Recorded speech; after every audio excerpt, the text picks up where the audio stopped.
أعوذ بالله من الشيطان الرجيم بسم الله الرحمن الرحيم الحمد لله رب العالمين والصلاة والسلام على سيدنا محمد وعلى آله وأصحابه أجمعين رب اشرح لي صدري ويسر لي أمري واحلل عقدة من لساني يفقه قولي صدق الله العظيم. Falendrimet tona I takojnë vetëm Allahu Gjeleshanuhu. Salavatet qofshin mbi vullën e pejgamberisë Muhammedit sallallahu alaihi wasallam.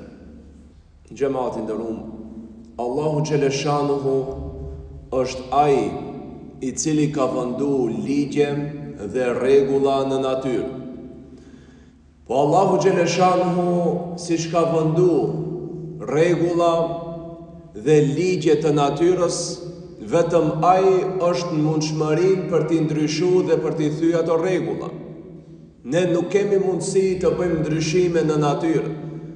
Po Allahu Gjeleshanuhu si e ka krijuar natyrën, ka mundësi edhe të ndryshojë në natyrë.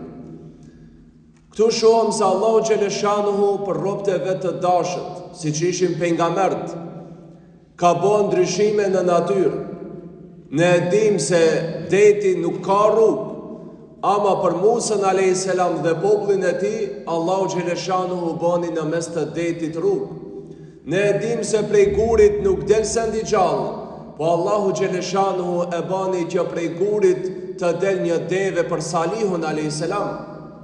Ne e dim se njeriu si të vdese edhe në këtë botë më prap nuk ngjallet, po do të ngjallet në botën tjetër, ama ja mundsoi Isës a.s. që të vdekurin të rinjallë dhe njerëzit që ishin prezent aty të dëshmojnë dhe të shohën. Po si bëni Allahu Gjeleshanuhu ndryshime në natyrë për pejgamberët që ne u themi mucize, pra mrekulli, Allahu Gjeleshanuhu në disa raste ka bë edhe për njerëzit të cilët s'kan qenë pejgamber.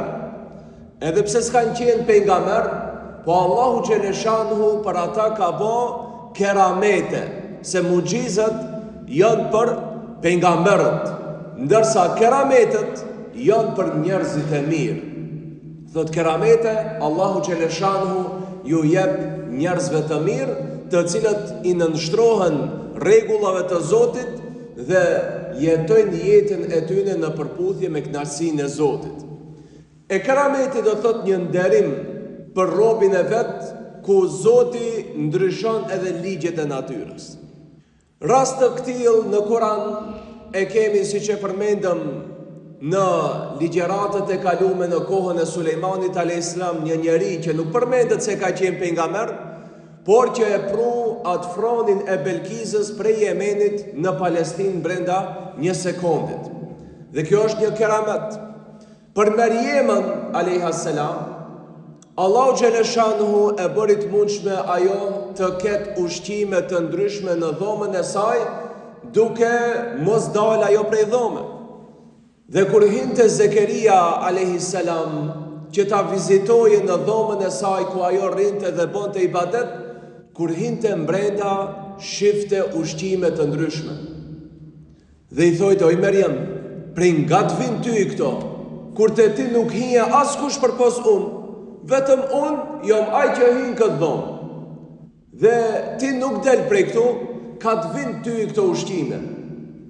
Dhe shifte ushqime të cilët nuk ishin të asaj stine, pra nuk ishin ushqime të cilët u bofshin në atë kohë.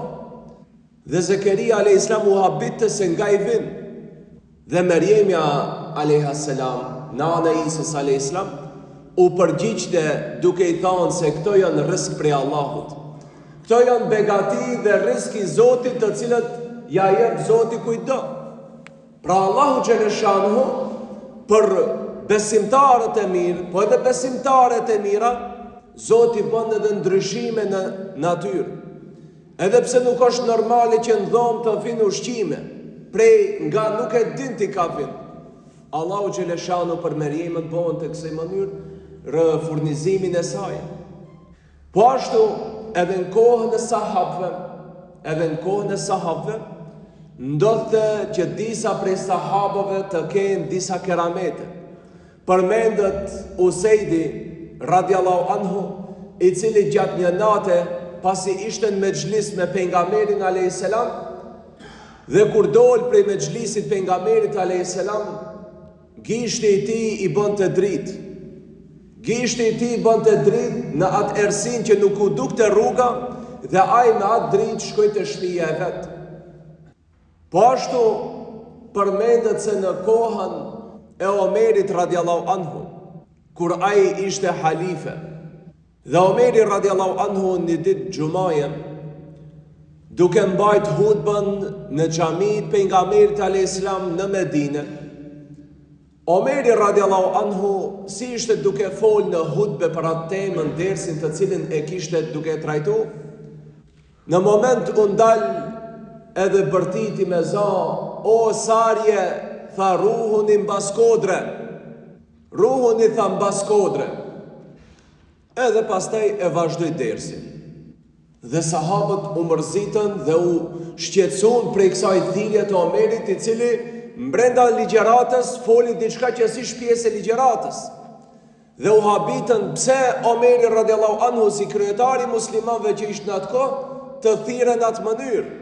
Asarje ishte një komandant të cilin Omeri radiallahu anhu e kishte çu në territorët e Irakit. Do thot prej Medine, ai kishte shku në Irak. E prej Medine në Irak ka mbi 1000 kusur kilometra. E ta shkakat thira Omeri radiallahu anhu prej Medine deri, si me thonë, sa piktu e Istanbul, për afërsisht ndoshta distanca në altë poshtë. E tash si dhe ndije nëse une prej këtu thiri e një komandat që e kemi qu në Istanbul, për shembull, si dhe ndije prej këtu. Me bërtit unë kështu sa me bërtit, as në res nuk ndihëm e jo deri në Istanbul. Ama Omeri radiallahu anhu thiri me zanë të nalt sarjen që e kishte qu si komandant i ushtris në Irak. Dhe kur u kthy mbas një periudhe, sarja u kthy prej Irakut edhe erdhë në Medinë. Dhe nisi që u tregoje njerëzve se si e fitun luftën. Dhe u treguan se ne ishim tha në betej, dhe e kishim tha armikun për para.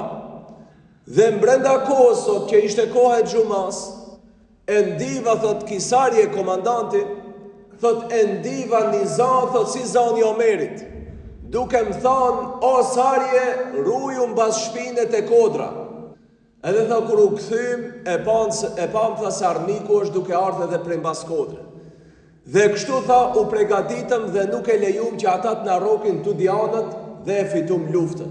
Për ndryshe tha mës kishar tha kizani Omerit, tha do të na shtishin tha në mes pa pritmës edhe do ta hupshim luftën. Dhe kur i tregun, than po në ditën e xuma Omeri prej këtu tha ka thirr. Në hutbe duke e mbajt tha ka thirr, o sarje mbas kodre. Tha edhe unë, tha qatë thirje, tha e kam dëgju, tha në ditë xumaje, tha në beteja që te luftu, tha me armiqt.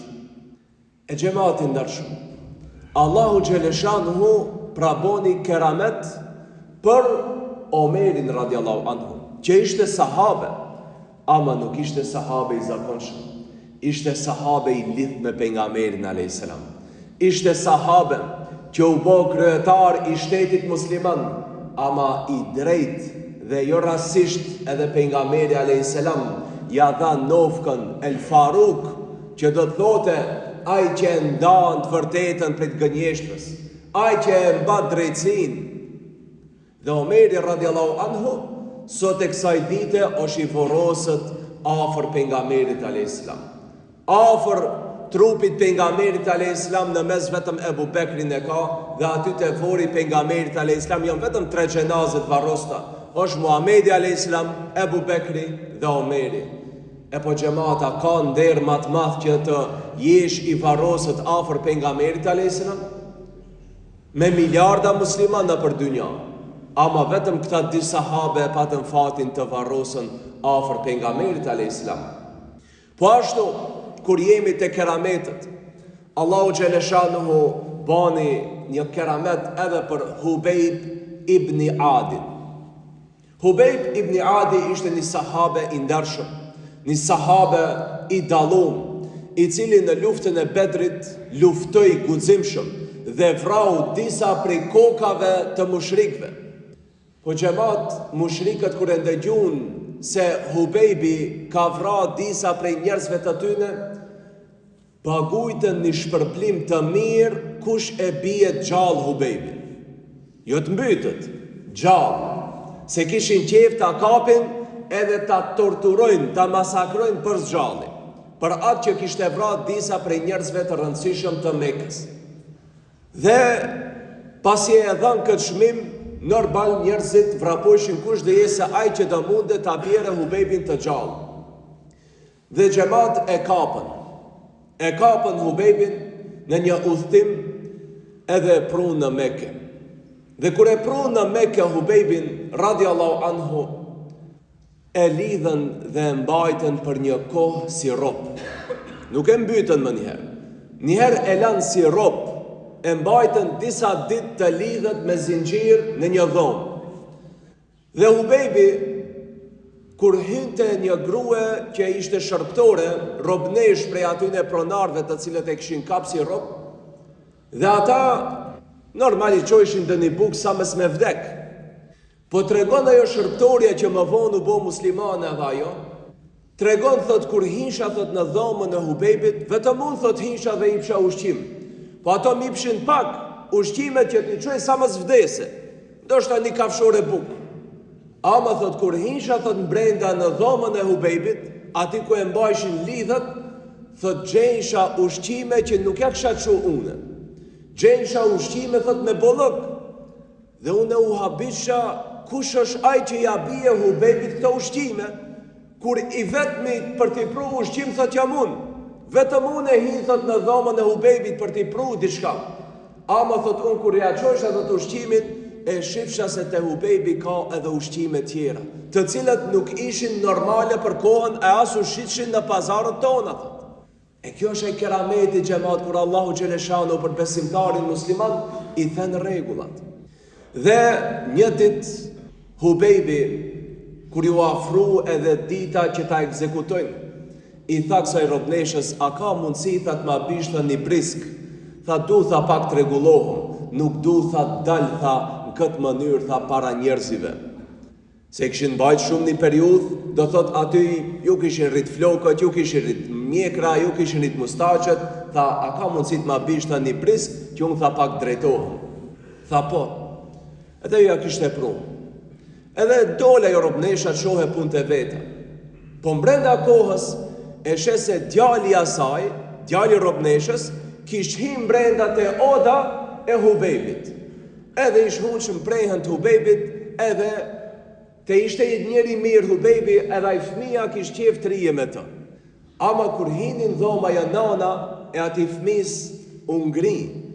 Dhe ajo mendoj se tash do t'ja mbyte djalin, se kjo është rob i zanët, briski ndorë, djalin prehen, edhe ka pas mundësi t'ja mbyte djalin.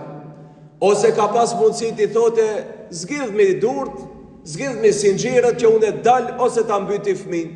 Ka pas mundësi t'a shantazhoje me atë fëmin. Dhe ajo kur hyni mbrenda u ngri dhe nuk dite çka thote. Dhe Hubejbi, radiallahu anhu e pa në ftyrën e saj se u friksu. Tha tha çka kije?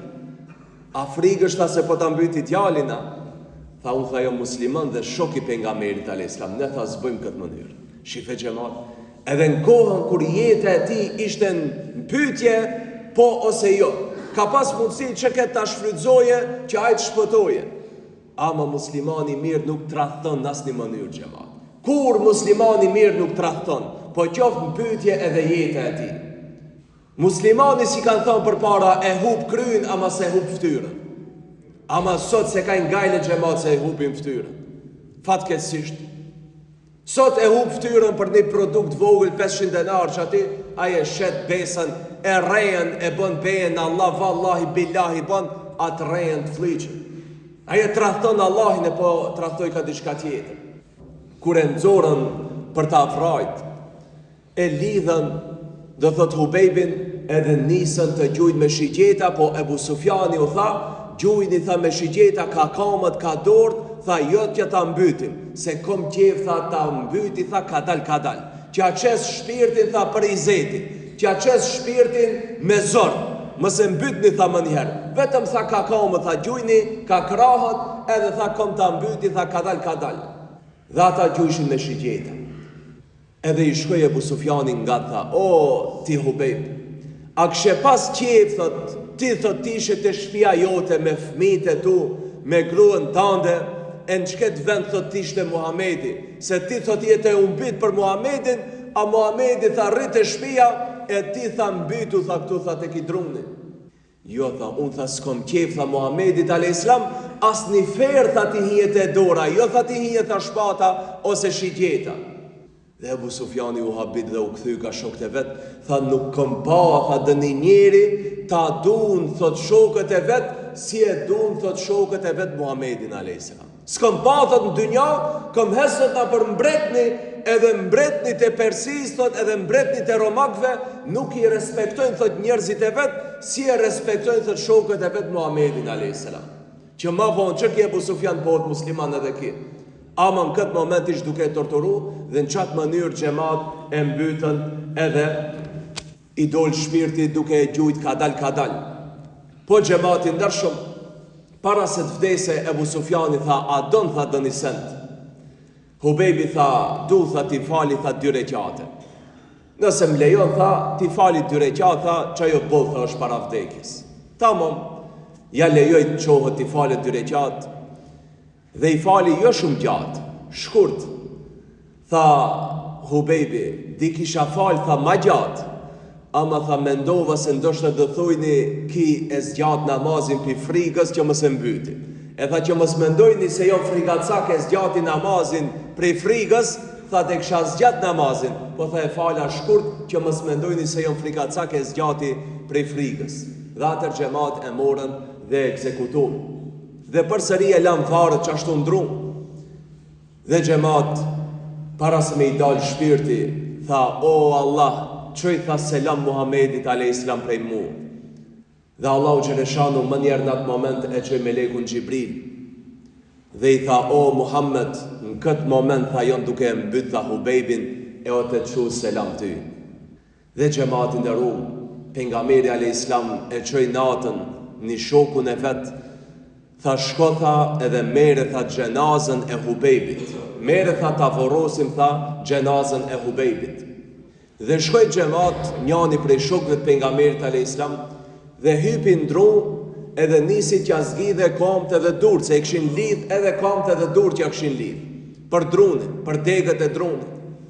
Dhe shkoj ta zgjidhe, dhe duke zgjidh normal, ai duke u mbajt, i ra trupi poshtë. Po ishte natë, nuk u dukte. Edhe ki shoki që ki shku ta marrë trupin, zripi prej drunit dhe filloi ta kërkoje. Ama së në gjente trupi pastaj. Së në gjente trupin dhe priti deri në sabat. U bo dit, kur e shë kërkundi nuk o gjenazja. Dhe u këthy mërzit të pejgamberi a.s. Tha ja Rasulallah, unë tha shkova tha ta marrë gjenazën. E zbrita tha prej drunit, mra poshtët se së në mbajsh atët edhe vetin e dhatë, po thët kur zripa prej drunit, së në gjesh atët gjenazën, deri sa ba thët prita, të bohët dit të asho, si shkërkundi. Tha, i ra ka shpina, tha mësë mërzit, e kanë marrë, tha me laqet e kanë vorosat. Me laqet tha e morën dhe e kanë voros me nderimet më të nalta. E xhamat, ki ishte njeri, nuk ish pejgamber. Hubejbi ishte njeri zakonshëm, musliman i zakonshëm, po shok i dallumi pejgamberit a.s. Shife çfarë mrekulli bani Allahu Gjeleshanu, çfarë kerameti bani Allahu Gjeleshanu për këtë sahabe të nderuar. Dhe kerametet Allahu i mundson edhe për muslimanët tjerë, edhe në ditë sotit ka njerëzit që përjetojnë keramete. Subhanallahu bihamdik, ashhadu la ilaha illa ant, astaghfiruka wa atubu ilaik.